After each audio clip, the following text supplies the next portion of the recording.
El tercer escenario tiene que ver con los cólicos del lactante. Y aquí tenemos a nuestro paciente que perfectamente podría estar entrando por la puerta de nuestra consulta. Un paciente que acude a tu consulta con es un lactante de 6 semanas, los padres están desesperados porque el lactante no para de llorar desde hace 2 semanas. Llora 4 horas al día, al menos 5 días por semana, recibe lactancia materna exclusiva. Ya empezamos con un problema, pues si no, ya sabríamos más o menos por dónde tirar. Han probado distintas medidas, incluso eliminar lácteos y frutos secos de la dieta de la madre, pero no han dado con resultado. Se trata de un niño a término sano, con un desarrollo normal, no existen antecedentes de alergia ni asma en los padres. Y estas son las preguntas. La primera sería informar sobre la benignidad, dar consejos y revisión. Dar una mezcla de probióticos durante un mes. Un preparado con Lactobacillus reuteri. Un preparado con Lactobacillus rhamnosus durante un mes. Verdes, amarillos. Verdes, amarillos. Muy bien, verdes y amarillos. Yo diría que como al 50%. ¿Por ahí hay amarillos? No, están llamando a alguien. Vale. Es curioso. ¿Por qué el verde y no el azul? Todos sabemos, estamos al día, y sabemos que hay trabajos que han descrito que la evidencia que hay, que no es mucha, está centrada fundamentalmente en Lactobacillus reuteri. Los cólicos del lactante son frecuentes, benignos, pero la intensidad y duración del llanto preocupa y trastorna a los padres, siendo un motivo frecuente de consulta.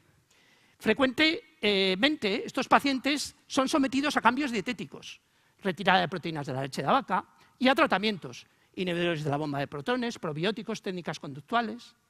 Y hay información, y así se reconoce en las revisiones, algo discordante sobre la eficacia del Lactobacillus reuteri. Esto es una revisión sistemática, pero ojo, una revisión sistemática publicada en Pediatrics en el año 2018, que es un metaanálisis de datos individuales. Estos señores no han mezclado los trabajos, han mezclado los casos de los trabajos. ¿Lo entendemos? Es como si fuera un único estudio, ¿de acuerdo? Y tienen una muestra de pacientes menores de 24 meses, ¿vale? Y son 4 estudios que comprenden 345 pacientes y eran tratados con Lactobacillus reuteri. La intervención durante un mes, durante 3 semanas y comparado con placebo, ¿de acuerdo? Tenemos 174 y 171. La medida de efecto fue una medida que definieron como reducción del llanto del 50% respecto al grupo control, ¿de acuerdo? Y se encontraron que había una reducción del llanto del 50% o más a los 21 días, el 66% habían reducido y un 39% en el otro grupo. Aparentemente la diferencia es grosera, es casi el doble, ¿de acuerdo? Pero vamos a analizar la gráfica, aquí está el secreto, fijaros. Estos son los 21 días, que es donde encuentran las diferencias. Y esto es el punto de origen. Esto es lo que lloraban los niños al inicio. Los que tomaban placebo y los que tomaban el probiótico. ¿Veis diferencias? Bueno, parece que los grupos estaban bien hechos. A los 7 días no hay diferencia, a los 14 días y a los 21 días sí. ¿Pero cuál es la diferencia? 25 minutos. Es estadísticamente significativo como marca eso, pero es una cantidad que si lo tenemos en cuenta, la duración de la frecuencia es mucho menor. Además, hicieron un análisis y compararon, por un lado, los que tomaban leche materna y por otro lado, los que tomaban fórmula infantil. Y se encontraron que en el grupo, que era el más numeroso, en el que tomaban lactancia materna, era donde se encontraban las diferencias significativas. Y además pudieron hacer una estimación de que había que tratar a 3 niños con el probiótico para que mejorara uno. Pero ojo, para que mejoraran de media 25 minutos. ¿Qué podemos concluir? Podemos concluir, y esta es un poquito la lección que yo me hago, pero que cada uno podría sacar lecciones distintas, es que el Lactobacillus reuteri parece reducir el tiempo de llanto en lactantes con cólicos. Que la magnitud del efecto es escasa, 25 minutos, que es la 10ª parte del llanto inicial. Aunque a las 21 días es mayor del 50% con una NNT de 3. No hay evidencias sobre mezclas ni otros probióticos. Ojo, es una revisión sistemática que ha analizado reuteri, pero esto lo digo yo y por eso lo pongo en gris. La indicación de tratamiento debe individualizarse siempre informando, y esto es muy importante, sobre lo que podemos esperar del tratamiento, que es un pequeño efecto. ¿Qué pasa con los probióticos? Estamos acostumbrados que nos digan que no cualquier probiótico funciona igual, ni para cualquier indicación. Pero eso está bien hasta cierto punto, porque el problema que tienen los probióticos, y esto no tiene nada que ver con el artículo, sino es sacado de mi cosecha, es que actúan sobre una flora intestinal previa. Por lo tanto, no es extraño que la reproducibilidad, la generalización de los resultados de cualquier estudio sobre prebióticos tenga que ser sometida a cierta incertidumbre.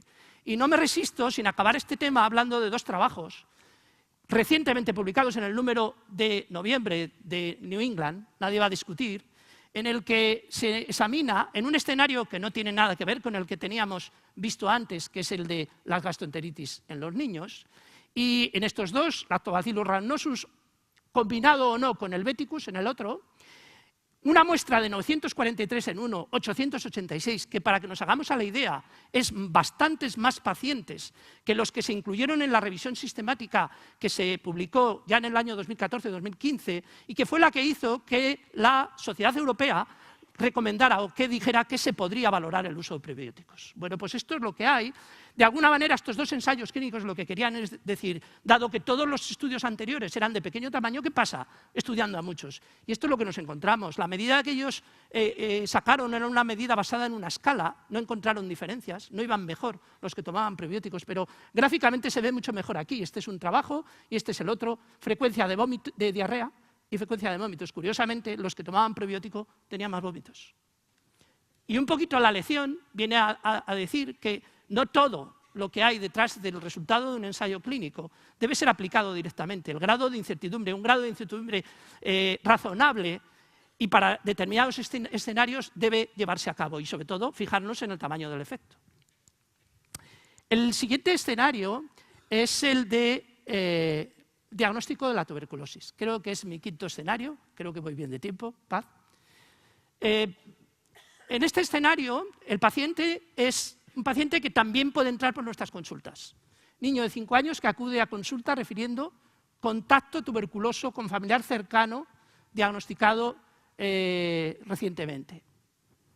La familia es una familia inmigrante, esto habrá que tenerlo en cuenta, pero el niño nació en España y no está vacunado de BCG.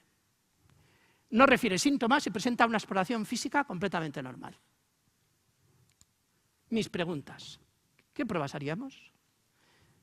Tuberculina, radiografía de tórax, cultivo de esputo inducido y jugo gástrico. 2, tuberculina. 3, prueba de liberación de interferón gamma. 4, tuberculina y prueba de liberación de interferón gamma.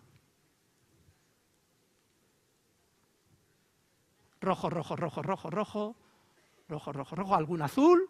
Muy bien. ¿Cuántos que levanten las manos los que pueden pedir IGRA desde su consulta? Perfecto. Vale. No todos. ¿De acuerdo? Sacamos esa conclusión. En mi medio se puede pedir IGRA, ¿vale? Creo, ¿no? Que podemos pedir IGRA, vale, perfecto. Bien, vamos a lo siguiente. Quiero que nos quedemos con una cosa que es muy importante, ¿vale? Parece que nos hemos decantado porque hay que hacer una prueba de diagnóstico. No estamos en la fase de hacer recogidas de esputos, ¿de acuerdo? Si prueba fuera positiva haríamos una radiografía, eso todos lo tenemos más o menos claro. Y el debate aquí está en si elegir la tuberculina, elegir el IGRA, unos tienen sus ventajas y otros son convenientes, o elegir los dos. ¿Qué sabemos? El diagnóstico de tuberculosis en la infancia es habitualmente clínico. Exposición, radiografía, tuberculina y pruebas IGRA. Con muy bajo rendimiento de las pruebas microbiológicas. La verdad es que la mayoría de los diagnósticos de tuberculosis, enfermedad tuberculosa que hacemos, se basa en criterios clínicos. Y esto es así, y hay que reconocerlo. La tuberculina da falsos positivos, fundamentalmente por exposición infecciosa a micobacterias atípicas y por el potencial influencia de una vacuna BCG, y también da falsos negativos en determinadas situaciones clínicas con más frecuencia.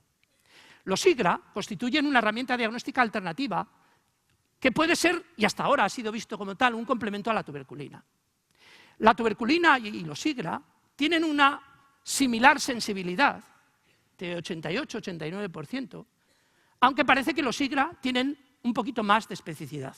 De alguna manera, los diagnósticos, o sea, de alguna manera, si decimos que tienen un poco más de especificidad, es que sabemos que vamos a tener menos falsos positivos de infección. ¿Qué ocurre? ¿Dónde está estimado esto? Pues, curiosamente, esto está sacado de una revisión sistemática en la que lo que examinaban en el trabajo es que la mayoría de ellos, el patrón de referencia de enfermedad tuberculosa o de infección tuberculosa no eran pruebas microbiológicas, porque la mayoría de los niños no contamos con esa determinación. Esto es un registro de casos, ¿vale? No es ni un estudio de cohortes, ni un estudio de casos y controles, ni un ensayo clínico, es un registro de casos. De tuberculosis en menores de 18 años, en Estados Unidos, entre los años 2010 y 2015, y estos casos estaban incluidos en este registro porque habían sido confirmados, ojo, con prueba microbiológica, que era o tinción de auramina, o cultivo, o técnica de detección de material genético, PCR. ¿De acuerdo? Estos 360 eran verdaderos positivos. ¿Estamos de acuerdo? Esto son muy pocos. Oiga, para 5 años son muy pocos. La realidad con la tuberculosis es esta. ¿Qué hicieron en este trabajo? Y en lo que yo me he centrado, aunque examinan otras cosas. Comparan aquellos que tienen el IGRA, bien cuantiferón o bien T-spot, con respecto a los que tienen la prueba de tuberculina.